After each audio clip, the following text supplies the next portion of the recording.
some point, I firmly believe this secret's going to break. I think it's inevitable. Something unexpected is going to happen. It's going to be a bumpy ride.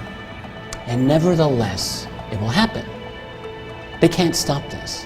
You can't stop history. The pace of change is so rapid, it's so revolutionary. It will not be stopped. How do you pay for the research? How do you really do all of it? Well, you've got to have secret money. I'm now convinced that the UFO secret is one of the foundational elements of the so-called black budget.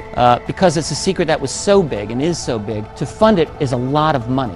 What we call the black world, existing as it does with essentially infinite amount of money to play with for all intents and purposes. What are all these secret programs about? Is there a secret space program? That might be a tough one for the president or any other responsible agency to discuss. Yeah, we actually are going off-world, people, and we've been going to Mars and Moon for X number of years.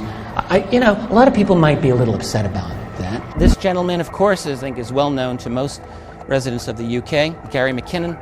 You know, guy hacking into U.S. Space Command site looking for UFOs. Okay, this guy says that he found a list of officer names under the heading of non-terrestrial officers. Well, that's rather interesting. The basic point is we've retrieved exotic technologies. They have to be kept secret. You've got secret budgetary appropriations, that is a black budget, and then the privatization of that secret. So what does that lead to? What you're seeing is a separate civilization, a civilization that is broken off of our own, a breakaway civilization. And there's going to be a time in which something happens in which the powers that be are forced to disclose in order to try to maintain control of the spin.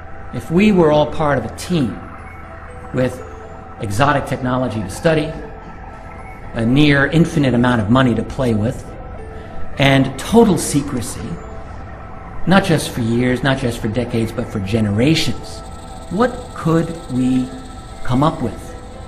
Anti-gravity, field propulsion technology, for instance. All right?